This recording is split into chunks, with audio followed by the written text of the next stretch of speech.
오늘은 출애굽기 25장 23절을 보도록 하겠습니다. 제가 봉독하겠습니다. 너는 조각목으로 상을 만들되 길이는 2규빗, 너비는 1규빗, 높이는 1규빗 반이 되게 하고 순금으로 싸고 주위에 금태를 두르고 그 주위에 손바닥 넓이만한 턱을 만들고 그 턱 주위에 금으로 태를 만들고 그것을 위하여 금고리 넷을 만들어 그 네 발 위 네 모퉁이에 달되 턱곁에 붙이라. 이는 상을 매일 채를 꿰을 곳이며 또 조각목으로 그 채를 만들고 금으로 싸라. 상을 이것으로 매일 것이니라. 너는 대접과 숟가락과 병과 붓는 잔을 만들되 순금으로 만들며 상위에 진설병을 두어 항상 내 앞에 있게 할지니라. 아멘.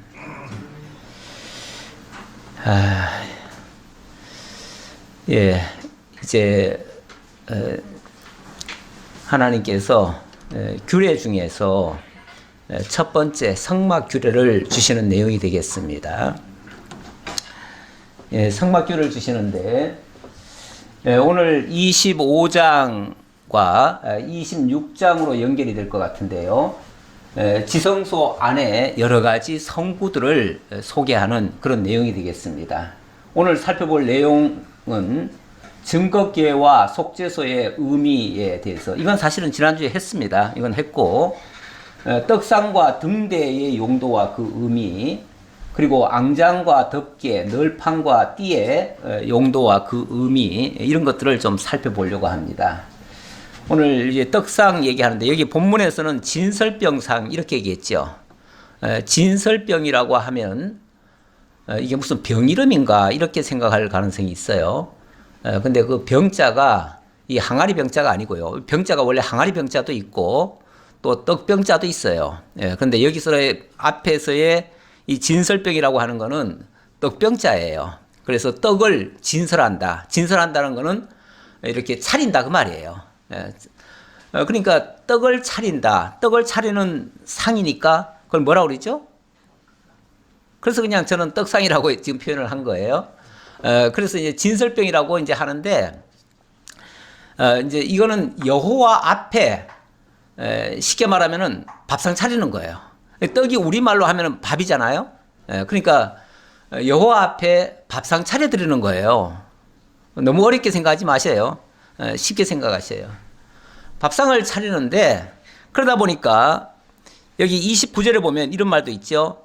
너는 대접과 숟가락과 병과 붓는 잔을 만들되, 이렇게 얘기하죠. 그러니까 밥상이니까 밥상에 뭐가 필요해요? 대접도 필요하고 또 숟가락도 필요하고 또 병도 필요해요. 여기 병자는 쉽게 말하면 항아리 병자예요. 물병자예요. 그러니까 물 담는 항아리를 얘기하는 거예요. 그러니까 앞에 떡과 달라요. 그래서 병자 한문으로 보면 달라요. 그리고 붓는 잔. 그러니까 잔도 있어야 될 거 아니에요. 물을 담은 그릇도 있어야 되고 떡도 있어야 되고 뭐 여러 가지가 있어요. 그러니까 한마디로 말하면 그냥 밥상이다 이렇게 생각하면 돼요. 밥상은 밥상인데 우리가 먹는 밥상이 아니고 하나님께서 펼쳐 놓으시는 밥상이에요. 하나님께서 우리에게 주시는 밥상이에요. 이걸 우리가 드린다라고 생각할 수도 있지만 사실은 저는 모든 걸 기준을 하나님 쪽으로 봅니다. 하나님 쪽으로 보니까 하나님이 우리에게 떡을 주신다. 무슨 떡을 주시겠어요? 하나님이 주신 떡이라 그러면은 이건 생명의 떡인 거예요. 그냥 우리가 먹거리 떡, 일용할 양식의 떡이 아니라 하늘로부터 내려온 그 생명의 떡, 그 떡을 우리에게 펼쳐주는 거예요. 근데 몇 명이 먹어야 되냐면은 이스라엘 12지파가 먹어야 돼요. 그러니까 떡이 몇 개 올라가겠어요? 12개 올라가야죠. 그래서 떡이 12개 올라가요. 이스라엘 12지파가 먹으라는 거예요. 이스라엘 12지파, 그는 하나님의 언약 자손을 두고 하는 말이죠. 하나님의 모든 언약 자손은 하나님이 내리시는, 하나님이 펼쳐주시는, 하나님이 우리에게 먹거리를 주시는 그걸 먹고 살아야 돼요. 세상의 떡을 먹고 사는 게 아니라 하나님이 주시는 그 생명의 떡을 먹고 살아야 할 것을 가르쳐 주시는 그런 내용이 되겠어요. 근데 이 떡상이 좀 특이해요. 어떻게 특이하냐면 일단은 조각목으로 상을 만들 때 이렇게 얘기합니다. 조각목으로. 자, 일단 봅시다. 이게 전체의 성막의 내용은 이거고요. 성막의 의미는 모든 현재까지의 비윤이라고 해서요. 그리고 장차 올 좋은 일의 그림자라고 해서 이건 참 형상이 아니에요. 참 형상이 아니고 장차 올 좋은 일의 그림자예요. 그러니까 장차 올 좋은 일, 다시 말하면 장차 우리 주 예수 그리스도를 통해서 우리에게 주실 그거에 대한 그림자다 그 말이에요. 그림자. 그러니까 모형과 그림자로 봐야 돼요. 성막 그 자체로 보는 게 아니라 성막을 통해서 장차 올 좋은 일, 그걸 보는 거예요. 장차 올 좋은 일은 바로 예수 그리스도고, 예수 그리스도가 우리에게 지금 비유적으로 설명을 해주는 거예요. 비유적으로 설명해 주다 보니까 뭐 떡을 가지고 설명하기도 하고 또 등대를 가지고 얘기하기도 하고 여러 가지를 가지고 얘기하는데, 우리는 그래서 그 자체를 가지고 우리가 그대로 해야 되겠다가 아니라, 그걸 보면서 그걸 그대로 해야 되겠다가 아니라 그게 뭘 의미하는 건가, 우리와 무슨 관계가 있는가, 요 관계성을 이해를 해야 돼요. 그 관계성을 배우기 위해서 우리에게 이제 설명을 하는데, 일단 지난주 얘기 잠깐 하고 넘어가면, 지난주에는 예물의 기준, 예물을 어떻게 드릴 것인가, 이 예물이라고 하는 게 이 성막을 짓는데 하늘에서 그냥 뚝딱 지어주는 게 아니고 하나님께서 당신의 백성들로 하여금 다 참여를 하게 만들어요.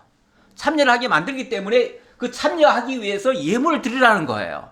그 예물의 기준이 있고 예물의 종류가 있고 예물의 용도가 있는데, 그걸 가지고 하나님이 만나주실 증거계와 속죄소, 일단은 내가 여기서 만나겠다, 내가 너희를 만나기 위해서 이 장소를 정했다 라고 하는 곳이 바로 증거계와 속죄소입니다. 거기서 내가 너희를 만나고 거기서 내가 너희에게 은혜를 베풀겠다. 은혜를 베푸는 장소가 속죄소고, 이걸 또 시은소라고도 해요. 그래서 은혜를 베푸는 장소다. 속죄소 갈로하고 시은소라고 할 수 있죠. 그 다음에 이제 오늘 내용, 하나님 앞에 항상 떡을 진설하는 떡상인데, 이게 우리가 진설하는 게 아니고, 물론 여기 제사장이 진설하는 거죠. 진설하는 거지만 하나님께서 당신의 백성들에게 먹이실 양식을 여기서 공급하겠다, 이런 의미로 이해를 하셔야 돼요. 그래야, 왜냐하면 이거를 단순히 떡을 드리는 것으로 만족하는 게 아니고 그 떡이 우리와 무슨 관계가 있느냐를 지금 보는 거니까요. 그러려면 당연히 하나님이 당신의 언약 자손들에게 주시겠다는 거죠. 자, 그런데 이 떡상의 모습이 좀 특이하지요. 어떻게 생겼습니까? 뭐 특이한 건 아니고요. 그냥 우리가 생각할 때 그 모습 그대로예요. 그냥 밥상이에요, 밥상. 그러니까 너무 복잡하게 생각할 건 없고요. 자, 밥상을 한번 생각해 봅시다. 네.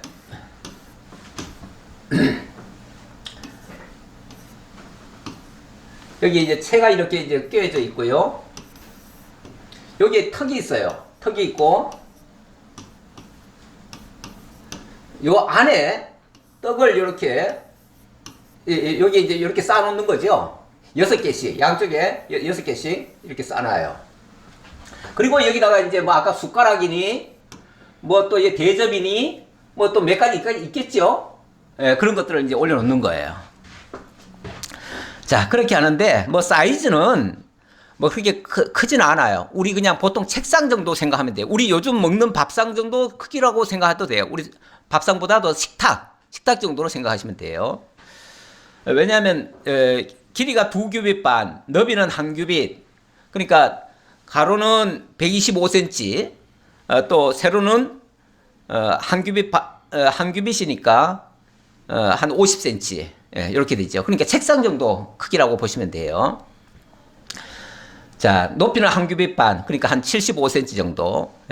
그게 뭐 딱 요즘 식탁 크기예요. 딱 식탁으로 보시면 되겠고, 거기에 순금으로 싸고 주위에 금태를 두르고 주위에 손바닥 넓이 만한 턱을 만들고, 여기 턱을 또 이렇게 만들래요. 이렇게 턱을 만들래요. 여기에 뭐 쏟아지지 않도록 하라는 거죠. 떡을 올려놓으면 바깥으로 쏟아지지 않도록 턱을 만들어줘라. 그리고 거기에 금고리 넷을 만들어서 이렇게 고리 한 개, 두 개, 세 개, 네 개 만들어가지고 채를 항상 껴놓으라는 거예요. 이 채를 껴놓는다고 하는 거는 항상 이동용입니다. 이동용. 성막이라고 하는 것은 고정된 게 아니에요. 항상 이동을 해야 돼요. 그래서 언제나 구름만 뜨면은 불기둥만 올라가면 바로 움직여야 돼요. 그래서 항상 대기 상태, 항상 준비 상태. 그렇게 있으라는 것이고. 자, 그런데 이게 일단은 조각목으로 만든다고 그랬습니다. 조각목으로 만들고 그 뒤에 그 겉에다가 뭘 씌우냐면 황금을 씌워요. 그러니까 속은 어찌 보면 쓸모없는 나무예요. 쓸모없는 나무인데 그 쓸모없는 나무에다가 황금을 씌우니까 아주 반듯해지는 거죠. 예. 이게 이제 어찌 보면 조각목이라고 하는 거는 쓸모없는 그런 나무인데, 비비 꼬여 있는 그런 나무인데 그걸 가지고 황금을 씌우니까 쓸모 있는 것이 되는 거예요. 우리 하나님께서 아까 성막을 만드는 모든 재료는 그 하나님의 백성들이 참여한다고 그랬죠. 그러니까 결국은 모든 재료는 백성들이라고 생각해도 돼요. 백성들의 마음을 담은 것들이 거기에 담겨져 있는 거예요. 그러니까 이 조각목은 곧 이스라엘 백성들의 모습이라고도 볼 수 있어요. 그런데 거기에다가 황금을 씌우니까 그 황금이라고 하는 거는 하나님의 특별한 은혜예요. 그러니까 그 보잘것 없던 것들이 아름답게 바뀌어져요. 쓸모없던 것들이 쓸모있게 만들어져요. 유용하게 되는 거예요. 가치 있게. 자, 이렇게 만드는데 이게 이제 아까 그랬죠. 이 모든 것은 장차 좋은 일의 그림자라고 그랬죠. 그러면 이게 우리가 중요한 거는 요걸 이렇게 만들시다가 아니라 이게 뭘 의미하냐가 중요한데 장차 좋은 일의 그림자라고 했으니까 좋은 일을 찾아봐야죠.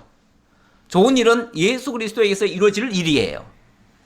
우리 주 예수님이 나는 생명의 떡이라 이렇게 말씀하신 적이 있죠. 예수님이 이 땅에 생명의 떡으로 오셨대요. 그런데 우리 예수님이 이 땅에 오셨을 때 모습을 한번 잠깐 생각해 보세요. 예수님이 어디로 오셨죠? 지역적으로 어디로 오셨죠? 예? 지역적으로 어디로 오셨어요? 베들레헴으로 오셨죠? 그렇죠? 베들레헴. 베델이라는 게 이게 베델을 얘기하는 것이고 이게 집이라는 뜻이에요. 집이고 레헴이라는 게 이게 떡을 얘기하는 거예요. 그럼 예수님이 오신 장소가 어디예요? 떡집에 오신 거예요. 우리 예수님이 떡집에 오셨어요. 거기 오셔가지고 제일 처음에 아기로 태어났는데 태어나가지고 어디에 누였죠? 구유에 누였어요. 구유에. 그렇죠? 구유가 뭐예요? 구유를 사람들이 침대라고 생각하는데 침대가 아니고요. 침대가 아니고 말먹이통이에요. 밥통이에요. 밥통. 그러니까 이게 떡집에 왔는데 밥통에 들어가신 거예요. 그렇죠? 이 밥통에는 뭐가 들어있죠? 그 짐승이 먹을 양식이 있죠. 그럼 원래는 짐승이 먹을 양식을 담아놓는 곳인데 거기에 갑자기 예수님이 그 마리아가 해설을 해야 되는데 어디 갈 데가 없어요.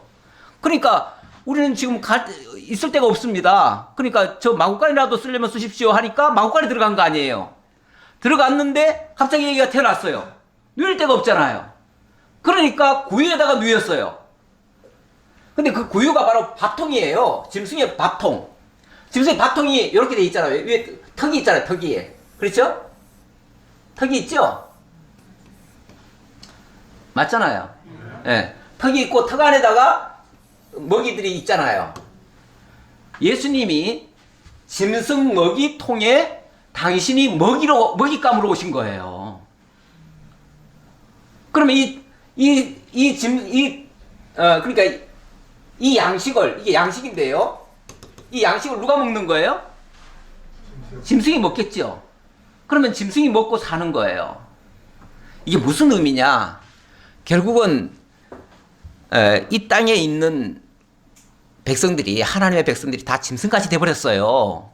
타락을 해가지고 짐승같이 돼버렸는데 그들이 세상에서 나는 양식으로 먹고는 온전하게 살지를 못해요. 그런데 하나님께서 당신의 독생자를 그 짐승 같은 자들에게 당신이 먹이로 주신 거예요. 그래서 그걸 먹는 자들이 짐승의 자리에서 벗어나 하나님의 아들의 자녀로 바뀌어주는 거예요. 그 양식을 먹는 자는 살리라 그랬잖아요. 나를 먹는 자는 살리라. 그러면 죽었던 데서부터 사는 걸 얘기하는 건데 짐승 같은 존재에서부터 사람 같은 존재로 바뀌는 거예요. 하나님의 자녀로 바뀌는 거예요. 그래서 예수를 먹는 자는 그래서 나를 먹으라 그러잖아요. 나를 먹으라. 그런데 그걸 사람들은 예수를 어떻게 살 뜯어먹나 어쩌라 그러는데 그걸 먹는다는 걸 가르쳐주기 위해서 성찬이라고 하는 걸 보여준 거 아닙니까? 예. 이거는 내 살이라. 내가 너희를 위하여 내 찢겨지는 내 살이라. 이걸 먹으라. 그리고 이건 내 피라. 너희를 위하여 흘리는 내 피라. 그래서 이 내 살과 내 피를 먹는 자는 영원히 살리라. 이렇게 얘기하잖아요. 이 세상 거 먹고 죽어갈 인생들이 하나님의 생명을 먹고 영원히 사는 존재로 바뀌어지는 거예요. 이렇게 될 것을 가르쳐 주는 것이 쉽게 말하면 떡이에요. 떡상이에요. 그냥 뭐 하나님이 밥자 쏟고 싶어가지고 너들 밥 차려라 이렇게 말씀하신 게 아니에요. 하나님이 우리에게 영원한 생명의 양식으로 주시겠다 이거예요. 이걸 가르쳐 주기 위해서 실체는 예수 그리스도가 이렇게 짐승 같은 우리를 위하여 이렇게 희생되어 주실 거 그걸 가리키는 거였고 실체에서 예수님이 실제로 그렇게 이루어졌죠. 실제 베들레헴에서 태어나셨고 고유에 누이셨고 그리고 당신의 백성들을 위해서 다 대신 모든 희생을 다 당하셨어요. 그래서 그를 믿는 자마다 결국은 하나님의 자녀가 되는 이런 권세를 얻게 됐습니다. 끝에 봅시다. 30절 상위에 진설병을 두어 항상 내 앞에 있게 할지니라. 항상 내 앞에 내가 항상 먹을 거다 이 얘기가 아니라 내가 항상 너희에게 이걸 공급하겠다 이걸 가르쳐 준다 그 말이에요. 그러니까 인본적으로 생각하지 마시고 인본적으로 생각하면 내가 자꾸 바치는 것만 생각을 해요. 근데 신본적으로 보면 하나님이 우리에게 주시는 거예요. 예. 모든 종교는 인간이 하나님을 향해서 가는데 기독교는 유일하게 하나님이 우리에게 찾아오시고 우리에게 모든 것을 공급하시는 분이셔요. 예.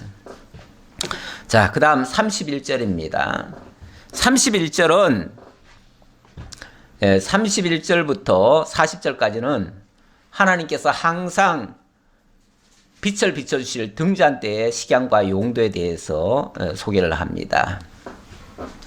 자, 일단 그렇죠. 등잔 때까지는 좀 더 봐야겠죠. 이건 정말 했던 거고. 이게 떡상의 모습입니다. 아까 떡상의 모습. 요번에는 이제 등잔 때. 자, 등잔 때. 너는 순금으로 등잔대를 쳐 만들되 그 밑판과 줄기와 장과 꽃받침과 꽃을 한 덩이로 연결하고. 일단 등잔대는 이거는 완전히 순금입니다. 순금인데 이거는 뭐 속에 조각목 이런 거 들어가는 게 아니에요. 그냥 등이에요. 그냥 순금이에요. 순금인데 이거는 사실 굉장히 복잡하게 돼 있죠. 위에는 일단 등잔이고요. 등잔이고 그리고 전부 다 꽃받침을 만들어 놨어요. 꽃받침을 만들어 놔서 이거를 전부 다 금 한 덩어리 가지고 이걸 쳐서 만들래요. 아무리 세공업자들이 세공이란 말은 아주 미세한 것까지 이렇게 하는 사람들 아닙니까? 아무리 그렇게 정교하게 하더라도 이거 하기 쉽지 않습니다. 이걸 어떻게 할까 싶은데 나중에 보니까 부살렐과 오홀리압이라고 하는 하나님께서 성령으로 어찌 보면 기름 부어서 특별한 은사를 주신 자들 그들을 통해서 만드시더라고요. 그러니까 이건 하나님이 철저하게 이렇게 준비만 하라고 하는 게 아니라 그리고 명령하고 우리 보고 하라는 것이 아니라 하나님께서 하실 자까지 다 준비해 놔요. 그리고 지혜와 공교한 그런 기술 그걸 다 주셔가지고 감당을 하게 하셔요. 근데 어쨌든 굉장히 어렵다. 우리 보고 하라면 사실 어렵다. 불가능하다. 이렇게 말씀드릴 수밖에 없는 건데 자관 하나님이 하신다라는 결론으로 넘어가고요. 32절 봅시다. 가지 6을 등잔대 곁에서 나오게 하되 다른 3가지는 이쪽으로 나오고 다른 3가지는 저쪽으로 나오게 하며 3가지는 이쪽 3가지는 이쪽 이렇게 나오게 하라 그 말이죠. 이쪽 가지에 살구꽃 형상의 잔색과 꽃받침과 꽃이 있게 하고 저쪽 가지에도 살구꽃 형상의 잔색과 꽃받침과 꽃이 있게 하여 등잔대에서 나온 가지 6을 갖게 할지며 이 가지를 갖게 하라고 그랬으니까 이렇게 하라는 얘기겠죠. 원래 나무는 이렇게 생긴 건 아니죠. 밑에 거는 당연히 내려가야 되는데 그래서 어떤 사람들은 밑으로 이렇게 만든 사람들도 있어요. 그 모형돌을 만들 때. 근데 이제 요 성경적으로 보면은 이렇게 만드는 것이 맞는 것 같아요. 예. 뭐 이거는 이 성경을 근거로 해서 이렇게 만들었을 것이다라고 추정한 거예요. 그러니까 이 그림이 항상 똑같지는 않습니다. 그냥 우리는 그 그림에다 너무 초점을 맞출 필요는 없어요. 예, 그 의미가 중요하니까요. 자, 그 다음. 등잔대 줄기에는 살구꽃 형상의 잔넷과 꽃받침과 꽃이 있게 하고 등잔대에서 나온 가지 6을 위하여 꽃받침이 있게 하되 2가지 아래에 한 꽃받침이 있어 줄기와 연결하며 또 2가지 아래에 한 꽃받침이 있어 줄기와 연결하며 또 2가지 아래에 한 꽃받침이 있어 줄기와 연결하게 하고 그 꽃받침과 가지를 줄기와 연결하여 전부를 순금으로 쳐 만들고 전부를 순금으로 쳐 만들고 되게 복잡했죠? 복잡했는데 이걸 다 쳐서 만들래요. 하기야 뭐 요즘 같으면 틀을 만들어서 틀에다가 그냥 부으면 되겠죠. 녹여서 부으면 되는데 그렇게 하는 게 아니라 쳐서 만들래요. 그러니 엄청 어려웠을 것이다 라는 건 이제 추정이고요. 등잔 7을 만들어 그 위에 두어 앞을 비추게 하며 자 등잔 7을 만들어 여기에 등잔 1개, 2개, 3개, 4개, 5, 6, 7 예, 이렇게 7개를 만들어서 항상 빛을 비추게 한다. 항상 앞을 비추게 한다. 그 말이죠. 또 불집게와 불똥 그릇도 순금으로 만들지니 등잔대와 이 모든 기구를 순금 1달란트로 만들되 순금 1달란트. 1달란트가 아마 34kg인가 그럴 거예요. 예. 제 기억으로 그런데 예. 그만큼을 가지고 이걸 다 늘려서 만들래요. 그러니 뭐 금도 엄청나게 들어가고 이거 완전 순금이에요. 완전 순금이니까 사실 이거 하나만 해도 어마어마하지요. 예. 그런데 여기에 들어가는 이 양이라든지 이런 것들을 나중에 보면요 기가 막히게 이스라엘 백성들이 낸 것과 일치돼요. 그리고 나중에 이제 은도 나오는데 은은 또 이스라엘 백성들의 백성들이 속전을 내요. 속전을 내는데 생명의 속전입니다. 그러니까 한 사람도 빠지면 안 돼요. 예, 그것을 가지고 또 그렇게 내기해서 그걸 가지고 또 용도에 맞춰서 또 써요. 근데 그 용도가 하나도 허비가 되는 게 없어요. 딱 맞춰서 쓰게 하셔요. 예, 이런 것들이 놀라운데 자 어쨌든 이걸 불을 7개 등잔을 7개를 만들어 가지고 비추게 하라 그랬는데 항상 비추게 하라 그랬으니까 이 불은 꺼지면 안 돼요. 그래서 지금은 당연히 이제 기름을 부어서 하겠지만 나중에 스가랴서에 보면은 이 등잔에서 나오는 이 호수 이 가운데가 또 구멍이 비어 있어요. 비어 있어 가지고 파이프로 연결돼 가지고 그래 가지고 그 호수가 나중에 성령의 기름 부음으로 이게 켜진대요. 그렇게 또 나와요. 스가랴서에 나오는 얘기를 제가 잠깐 덧붙인 거예요. 덧붙였는데 그거는 항상 공급하는 거죠. 근데 뭐 이거 이동용에다가 항상 공급할 수는 없죠. 근데 여기는 기름을 붓겠지만은 그거는 항상 자동으로 공급되도록 그래서 항상 꺼지지 않도록 이렇게 하나님이 하신다는 거예요. 성령의 기름 부으심으로 항상 불이 꺼지지 않도록 하는 거 이게 중요하죠. 원래 성막이라고 하는 거는요 창문도 하나 없습니다. 창문도 하나 없는데 그 안에 뭐 그렇게 화려하게 만드는지 몰라요. 그러면 보입니까 안 보입니까? 아무것도 안 보이죠. 창문도 하나 없으니까. 그리고 거기에 휘장 같은 거, 앙장 같은 걸 이렇게 덮어 씌워 놓는데 위에는 또 4겹으로 씌워 놔요. 그래가지고 뭐 요만큼도 빛이 들어올 틈이 하나 없어요. 그런데 그렇게 되면은 그렇게 화려하게 만들어도 아무런 의미가 없잖아요. 그런데 거기에 이 등불이 켜지면은 그 깜깜한 암흑의 세계가 빛의 세계로 바뀌어져요. 예. 7등대라고 하는 것은 완전한 빛을 얘기하는 거예요. 7이라고 하는 숫자가 원래 완전을 가리키고요. 완전한 빛, 완전한 빛이 세상에 있나요? 세상의 빛이라고 하는 것은 불을 켜서 비추는 빛이라고 하는 것은 바람만 불어도 꺼지죠. 예, 뭐 조금만 조건이 안 맞으면 다 무효되죠. 그런데 이 완전한 빛은 영원히 꺼지지 않는 빛이에요. 예, 요한계시록에 보면 요한계시록 1장 20절에 보면 이런 말이 있어요. 7별은 7교회 사자요, 7촛대는 7교회다 이렇게 얘기를 했는데 어쨌든 7이라고 하는 것은 완전한 의미를 얘기하고요. 우리 예수님이 이 땅에 오실 때 참빛으로 오셨다 또 이렇게 얘기를 하죠. 참빛으로 오셨다. 세상에는 참빛이라는 게 없습니다. 완전한 빛도 사실은 없습니다. 그런데 요한 사도가 천상회를 하나님께서 계시로 보여주셔가지고 그걸 다 봤는데 천상에 가보니까 거기는 태양이 없더래요. 그런데 화나더래요. 어째서 이렇게 화날까 하고 봤더니 성소에서 빛이 나오는데 바로 그 성소는 그 등대는 바로 예수 그리스도더라 이렇게 얘기를 합니다. 예수 그리스도에게서부터 참 빛이 나와서 온 세상을 밝게 하는 그런 모습이 보인다는 거죠. 그게 천국의 모습이라는 거죠.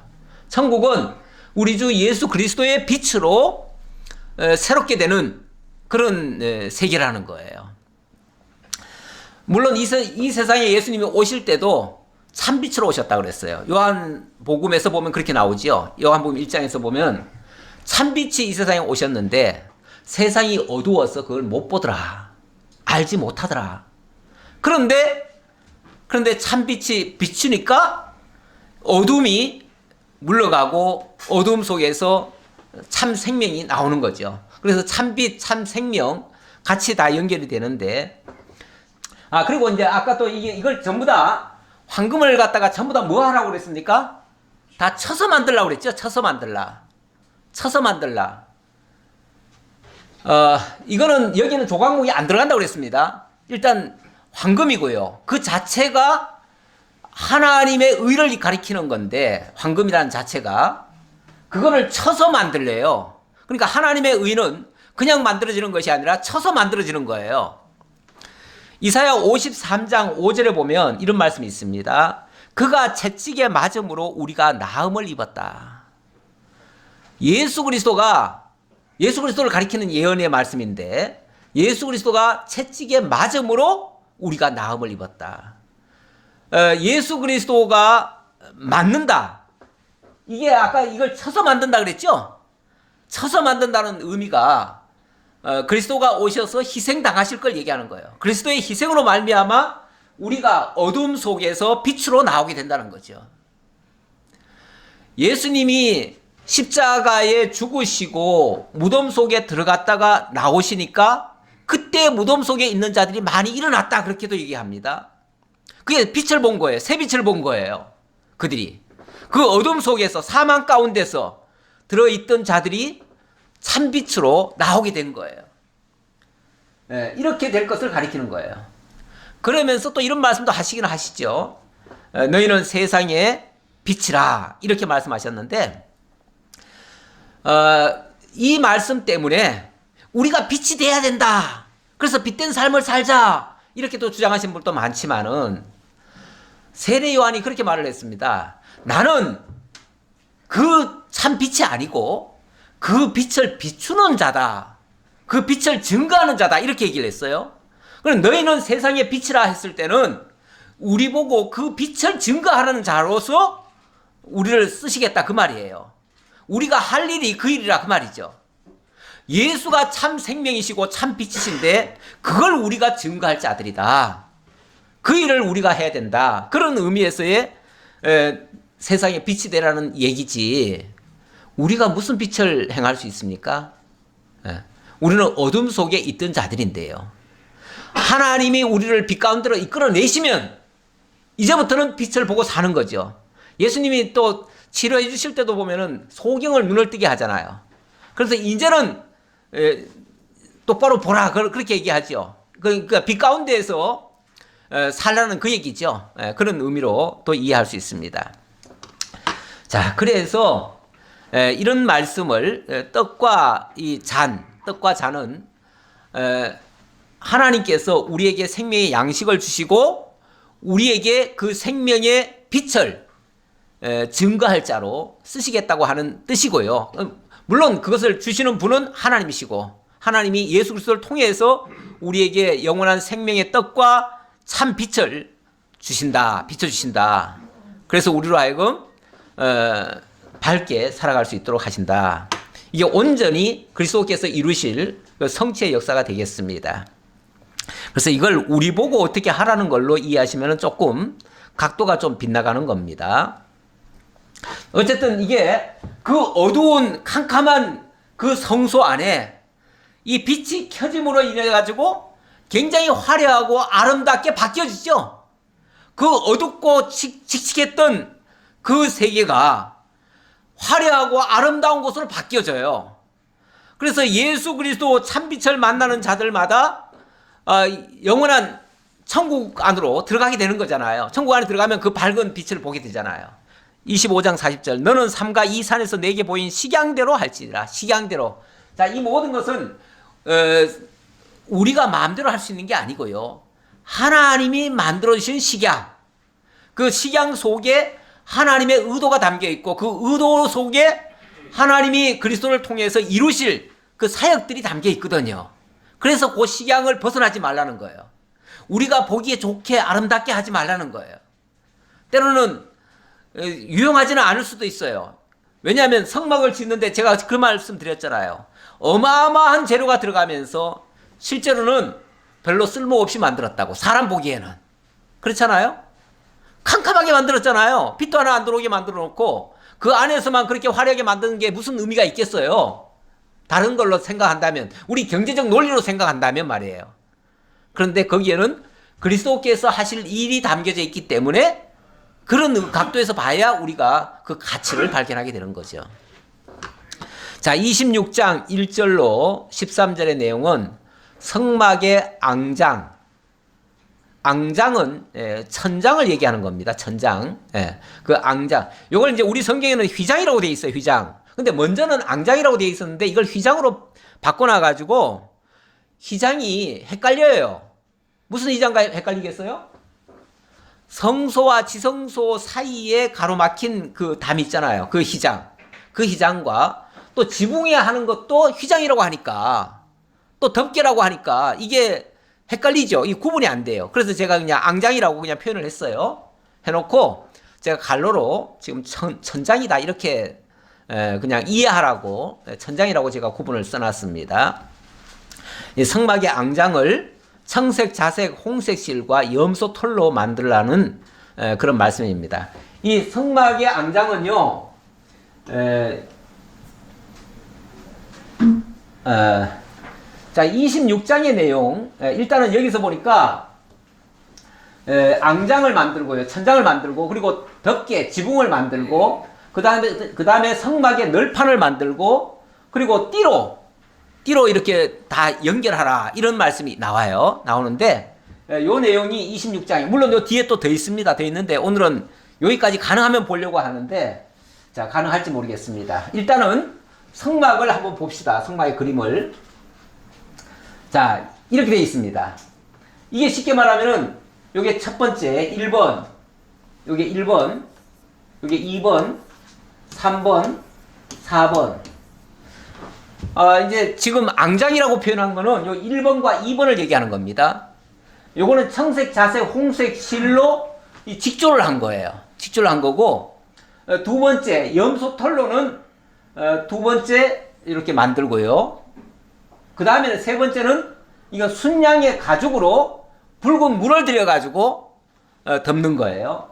그러니까 이건 뭐 직조하는 게 아니다 보니까 일단 그렇게 하고요. 네 번째는 이건 해달의 가죽입니다. 네 번. 이렇게 네 겹으로 이게 쌓아놓습니다. 쌓아놓는데 이게 굉장히 사이즈가 크죠. 왜냐하면 성막이 어느 정도 규모가 있잖아요. 규모를 다 덮으려니까 한꺼번에 다 덮으려니까 규모가 상당히 커요. 이것도 사실은 하나씩 따로 하려고 하면 되게 힘듭니다. 그래서 이거를 조각을 만들어요. 10조각 만들어가지고 또 서로 이어줘야 됩니다. 워낙 크니까 한꺼번에 또 할 수는 없어요.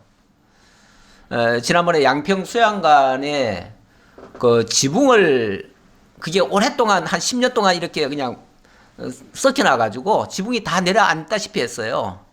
그래가지고 그냥 놔두면 도저히 쓸 수가 없습니다. 그래서 지붕을 해야 되는데 정식으로 지붕을 하려고 하면 돈이 어마어마하게 들어갑니다. 그러니까 목사님들이 연구를 해가지고 큰 천막을, 대형 천막을 맞췄어요. 그 큰 건물에 천막 하나로 다 덮느라고 얼마나 힘들었겠어요. 그걸 만들어가지고 정말 무식하면 용감해요. 그걸 해가지고 그 목사님들이 올라가가지고 그걸 다 했습니다. 어마어마합니다. 사실 그 천막이 얼마나 무겁습니까? 예. 그걸 그냥 끙끙 앓고, 그게 제대로 된 기술자 같으면요, 절대 못한다고 그래요. 우리는 할 수 없습니다. 못합니다. 그리고 다 나자빠져요. 근데 돈은 없지. 하기는 해야 되지. 할 수 있는 가장 최선의 방법이 그냥 천막 덮는 거다. 그래가지고 천막을 직접 맞춰가지고 그렇게 했습니다. 근데 그건 너무 무식한 방법으로 했고요. 예. 근데 여기는 그렇게는 아니고요. 이거는 워낙 크기도 한데, 이거를, 그 대신 하나 가지고는 안 됩니다. 하나 가지고 하면은 빈틈이 너무 많아요. 그래서 이걸 네 겹으로 해야 됩니다. 서로 겹쳐야 됩니다. 겹치는데 곧바로 겹치면 안 되고, 이렇게 어긋나게 겹쳐야 됩니다. 그래야 나중에 비가 와도 새 들어가지 않습니다.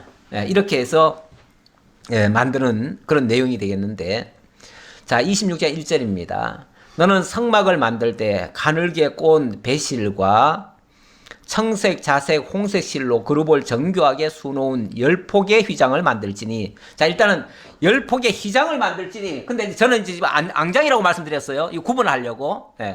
10폭의 앙장. 이렇게 청색, 자색, 홍색 실로 공교하게 이 천사의 모습, 그룹의 모습을 수를 놓으래요. 예.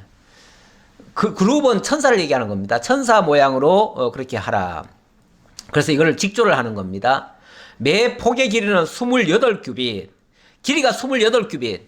한 규빗이 45cm니까 28이면은 예를 들어서 14개 한 14m가 되는 겁니다. 14m. 14m면은 상당히 꽤 길죠. 그렇게 기니까 이거를 너비는 4규빗 해가지고, 너비 4규빗이면 약 2m. 14m에 2m짜리를 10장을 만들라는 거예요. 10장을. 그러니까 이런 거를 10장을 만드는 거예요. 10장을 만들어 가지고 요거를 좀 10장을 만들어 가지고 요거를 다 연결을 해야 돼요. 또 나중에 연결을 하는데 이런 식으로 요 고리를 또 만들어 가지고 고리를 갖다 또 끼우는 겁니다. 이런 거는 거예요. 그 휘장 5폭을 서로 연결하며 다른 5폭도 서로 연결하고 그 휘장을 이을 끝폭 가에 청색 고를 만들며 이어질 다른 끝폭 가에도 그와 같이 하고 휘장 끝폭 가에 고 신계를 달며 다른 휘장 끝폭 가에도 고 신계를 달고 그 고들을 서로 마주보게 하고 금 갈고리 신계를 만들고 그 갈고리로 휘장을 연결하게 한 성막을 이룰지며. 뭐 되게 복잡하죠? 복잡한데 어쨌든 이 성막을 만드는데 청색, 자색, 홍색 실로 만들라. 그룹을 수놓아 짜라. 이런 것의 의미가 이제 사실은 중요합니다. 이렇게 만들었다가 중요한 게 아니라 이거 무슨 의미로 이렇게 만들었을까? 여기에 들어가는 것은 그 이스라엘 백성들이 다 낸 그 예물입니다. 예물. 청색실, 홍색실 다 예물을 드리는 건데 결국 이스라엘 백성들을 가리키는 의미죠. 이스라엘 백성들이 다 함께 모여가지고 이렇게 참여하는데 백성들이다 보니까 이 찬양지 차로 다 달라요. 각양각색이 한마디로 말해서 각양각색. 어떤 사람은 청색, 어떤 사람은 홍색, 어떤 사람은 자색 다 달라요. 어떤 사람은 배색 이런 식으로 하니까 몽땅 다 달라요. 그런데 이것들이 다 함께 다 섞이니까 모아지니까 뭘로 만들어져요? 아름다운 앙장이 되는 거죠. 거기에 천사의 모습이 담기는 거죠. 그러니까 그 자체는 별거 아닌데 그 재료는 별거 아닌데 그 재료가 함께 모아져서 아름다운 결실을 만드는 거예요. 마치 하모니를 이루는 거죠. 우리 찬양대가 찬양할 때 보면은 여러 가지 파트들이 같이 이렇게 어우러져 가지고 하모니를 이루잖아요. 그런 것처럼 교회 안에도 어찌 보면 그러니까 이 언약 자손들 안에도 각양각색이 다 있어요. 그런데 그들이 함께 모여서 아름다운 결과로 만들어지는 거죠. 함께 연결되면 그렇게 되는 거죠. 이렇게 할 것을 가리키고요. 그 다음 두 번째는 그 성막을 덮는 막, 곧 휘장을 염소털로 만들 때 11폭을 만들지며, 자, 아까는 이게 10폭이라고 그랬죠? 10폭인데 이번에는 11폭이에요. 사이즈도 조금 더 길어요. 조금 더 큰 거를 11폭을 만들면은 이게 하나씩 이렇게 중간에 걸칠 수가 있죠? 그렇죠? 이렇게 걸칠 수가 있죠? 그러면 여기를 또 이렇게 걸칠 수가 있죠? 그러면은 이런 식으로 이제 11개니까 그러면 끝에 가서는 이렇게 또 덮이겠죠? 이렇게 연결되면은 일단은 이 밑에와 위가 서로 이렇게 어긋나서 결국은 다 덮이는 결과가 되죠. 이런 식으로 하는 거예요. 이런 식으로 하는데 요번에는 염소 털로 만들래요. 염소 털은 뭐 어찌 보면은 뭐 일종의 그러니까 기능상으로 말한다면 일종의 보온 같은 역할을 하겠죠. 보온 같은 역할을 할 텐데 일단 염소 털로 만들게 하고요. 자, 계속 봅시다. 각 폭의 길이는 30규빗. 아까는 28규빗이라고 그랬는데 아까는 28규빗이었죠? 근데 요번엔 30규빗이니까 조금 더 길잖아요. 그러니까 한 규빗씩 더 내려갈 수가 있는 거예요. 더 덮이는 거예요. 그죠? 그래서 완벽하게 이제 밑에 거를 덮어주는 거예요. 그 다음 그 휘장 5폭을 서로 연결하며 또 6폭을 서로 연결하고 그 6째 폭 절반은 성막 전면에 접어 들이우고 휘장을 이을 끝폭 가에 그 신계를 달며 다른 이을 끝폭 가에도 그 신계를 달고 이 고를 그러니까 50개씩을 달아가지고 그걸 이제 묶어줄 자리로 이제 삼으라는 거죠. 이쪽 끝에 가에, 저쪽 끝에 가에. 천막 칠 때 보면은 왜 가에다 묶잖아요. 묶는 거 그걸 하지요. 이 천막 얘기하니까요.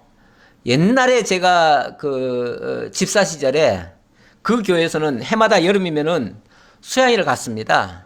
근데 이제 지리산 같은 데를 갔어요. 그런데 가가지고 그때는 어디 장소를 딱 얻어가지고 가는 게 아니라 그냥 산에다가 장막을 쳤어요.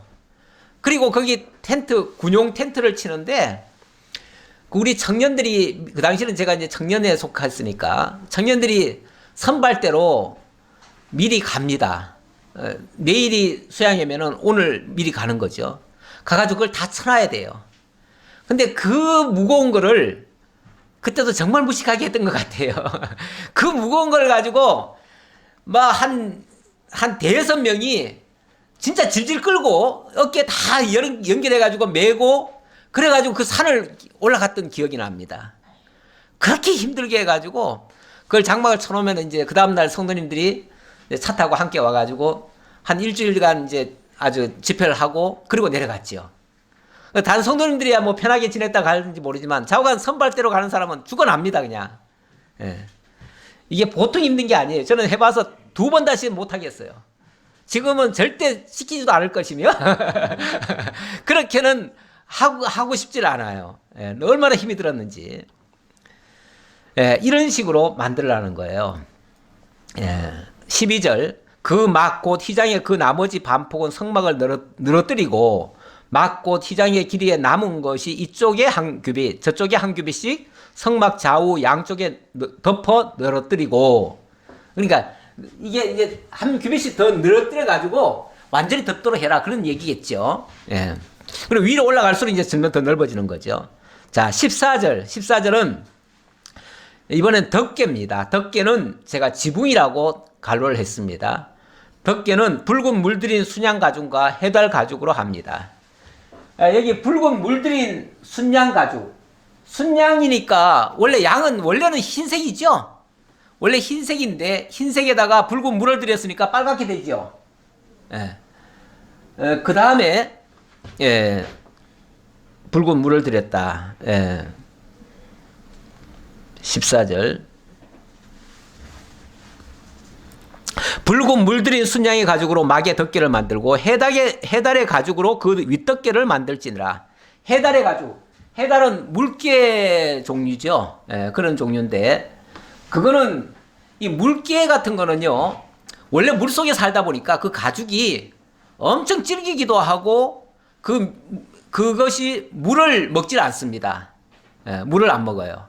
그래가지고 제일 위에는 쉽게 말하면 비를 맞아도 괜찮도록, 그리고 태양에 내리쬐도 괜찮도록 이렇게 만들어 놨어요. 근데 그 안쪽에는 붉은 피가 있죠. 그리고 또 보온 덮개 같은 게 또 있죠. 그리고 그 안에 들어가면 이제 화려한 것이 있고요. 예. 이런 것들이 어찌 보면 그리스도의 그 인성과 신성의 모습을 또 가리키기도 합니다. 바깥으로 보면 정말 볼품 없어요. 그런데 그리스도의 그 피로 우리의 모든 것을 다 덮어줘요.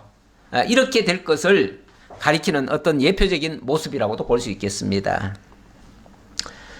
예, 진도를 많이는 못 나가겠네요. 예, 오늘 다 봤으면 싶기는 했는데, 뭐 다 보려면 30절까지 가야 되는데 어차피 다 못 보겠네요. 오늘 여기까지 하도록 하죠. 예, 기도하겠습니다. 아버지 하나님 감사합니다. 오늘도 성막규를 통해서 하나님이 우리에게 찾아오시고, 하나님이 우리를 위해서 희생을 당해주시고, 하나님이 우리를 위하여 생명의 양식을 주시고 참 빛을 비춰주셔서 죄와 사망 가운데 죽었던 자들이 그리스도 예수로 말미암아 새 생명을 얻고 새로운 피조물로 살아가게 되었습니다. 참으로 감사합니다. 이 은혜의 아름다운 덕을 날마다 우리들 입술로 증거하는 자들 다 되게 하옵소서. 모든 걸 감사드렸고 예수 그리스도의 이름으로 기도하옵나이다. 아멘.